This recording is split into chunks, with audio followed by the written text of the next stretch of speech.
I don't think that's going to be a problem in this unit. The filter medium that I'm using is a cut-to-fit air conditioner filter that I found at several large national chain stores. Relatively inexpensive. I cut a template that would fit a couple inches off the bottom because I want this suspended off the bottom.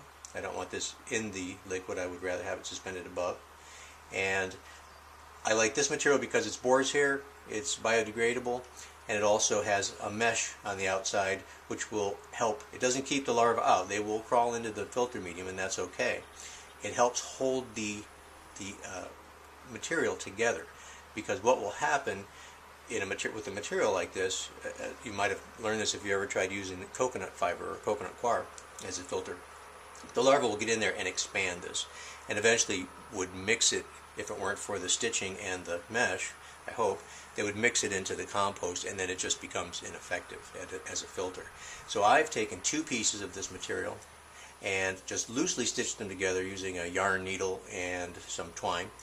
I didn't want to compress the two pieces, but I just wanted to make it so that if the larvae get in there, they can't expand it. I also put a little loop in the center here and tied it off so that they can't expand it there. And then between that, the fiber, the fact that the mesh rather, and the fact that the fibers have been kind of glued together with some type, they're called rubberized, so I don't know if that means they're held together with latex or whatever, but the point is this needs to stay intact to remain functional. Now, I mentioned keeping it off the bottom. In this case, I accomplished that with cheap plastic practice golf balls. I like the fact that they're perforated and hollow so that they don't take up much volume at all in that space. They're strong enough, I think, to support the weight of the compost. There's probably 100 different ways that you could come up with to suspend the filter medium off the bottom. But this will be the area where the liquid runoff from the food waste will collect, and then you can drain it off at your convenience. I have made, I hope, a waterproof, watertight seal here between this PVC fitting, which has an adapter for vinyl tube, and I'm just using half-inch vinyl tube. I think because it'll be well filtered, I think that'll be fine, and some standard plumbing fittings so that when I notice that there seems to be a lot of liquid, you could open this end and hold the tube up against the bucket, and you'll be able to judge then where the level of the liquid is on the inside, and then just drain it off into whatever container you want to use to either dispose of the liquid or use it as fertilizer, which I personally don't do. I have heard reports that the liquid given off through this process can make a good fertilizer, but I've also heard claims that that doesn't work, and personally I can't really say either way. I don't value the liquid personally, and I have never worked with it, but it could have some value, and certainly if it does, that's something to look into, but it's nothing that I've tested at this point. The other aspect of this that I want to touch on is how we contain the larva. As I mentioned with the harvest container over here, the larva can, in the presence of condensation, crawl up a vertical surface. If it's dry, they can't, but in this bucket, I assume that many times there's going to be conditions of high humidity, or at least high humidity inside the bucket, or cooling temperatures at night that will form condensation. Suffice it to say, it's going to be a fairly common event that larvae will scale the walls of the bucket. That's fine as long as they can't get out the vent holes. I mean, it's not a tragedy if they do, but I would rather be able to control them and remove them if I want to. And depending on your situation, you might have someone that lives where this is being operated that would rather not see the larvae escaping. Either way, this unit is designed to contain them, and that's accomplished very, very effectively just using a strip of Velcro. I use the hook material, and what that does very simply is it breaks the surface tension that the larva has with the plastic on the way up, and when they reach these fine stiff hairs of the Velcro, it breaks that surface tension, and it interrupts what was allowing them to stick to the bucket, and they fall right back down or into the compost. So it's very, very effective. I recommend putting some expansion gaps because the Velcro does expand and contract at a different rate than the bucket sometimes. But again, this is a very effective way to contain the larva. The last thing I want to touch on is the cardboard that I have on the fitting here. That actually is an optional thing, but I think it's a good method of encouraging the black soldier fly females to lay more eggs than they otherwise might. If they enter the unit, which they will do through the vent holes, they'll follow the scent of the food that's in here, and they will enter through the vent holes. If there was no cardboard substrate like this, I have seen them before scatter eggs around the surface. And the eggs are tiny. You can't see them, especially on a white background, because they're very light colored.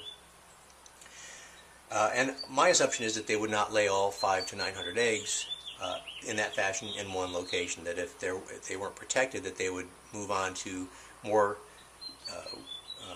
food sources for their larvae and spread their eggs over a wider area. Since we want them to lay all of their eggs in the unit, the cardboard works great for that. They're very attracted to the voids in the cardboard to lay their eggs because it's protected. So if the female comes in this hole or when, the first thing she'll see is an ideal egg-laying site. And so at that point she will insert her abdomen into the void and deposit what I believe would be most or all of her eggs. I've done counts before on eggs deposited in cardboard, and a conservative estimate on the ones I've tested are around 400 eggs are deposited in the void. So estimates range from 500 to 900. So I think that if we capture 400 or 500 eggs in the void of the cardboard, we've accomplished what we wanted to accomplish. This is simply a strip of cardboard, rubber band to the reducer bushing that holds this in place. One advantage to doing this, there's a few actually. As the voids fill up with empty egg casings, you can trade it for a new one, which is great. I would recommend just putting this into the compost and letting it be shredded slowly as the larvae consume the waste. They'll kind of churn through and tear up the cardboard. They don't eat cardboard, but it will eventually disappear. That way, if there are any eggs in there that are unhatched, you don't lose them from the system. On the other hand, you could take the cardboard with visible eggs and use it to seed another bucket or another composter, give them to a friend, or start another one yourself. So that's very convenient. It also is a good way to judge how much reproduction you're getting in your unit. It takes several weeks before the larvae get big enough to see, but it's very obvious when eggs have been laid in the void because it fills the opening with a very light tan colored cluster of eggs. So it's very simple to look at the bottom of your unit and know that you've had 2 or 3 or 4 females enter the bucket and lay eggs. You'll rarely see the adults on the outside of the bucket. I expect, I'm surprised when I see more than 3 or 4 at a time. You rarely see houseflies because they're repelled by the presence of a black soldier fly colony, which works to our advantage because you don't have to deal with a properly balanced colony with a bunch of houseflies or other pest flies. But it is a little bit, it's a matter of luck sometimes to even see one of the adults. Sometimes you'll see 2 or 3 around the bucket, but it's not uncommon to not see, for there to be no visible adults because they just live such a short time. They'll come there, lay their eggs, and they're gone. So if you don't see them at the moment they're there laying, then you won't know that you're getting reproduction. So that's one benefit to having the cardboard. They may also lay eggs somewhere in the Velcro here. I'm not sure, but we'll see, but that's fine too. Well, if you want to, as I said, get more specific instructions, there's a page on the blog, blacksoldierflyblog.com. I hope that this inexpensive do-it-yourself unit will help encourage people to try their hand at working with black soldier flies who might not have otherwise tried. I think it's going to be very efficient, and I'll make more videos as we're just now entering the black soldier fly season where I live, so I'm going to start this bucket and make some more videos to show my progress. Again, I hope that you will leave some comments on the page at my blog if you have any questions or suggestions, and thank you for your time.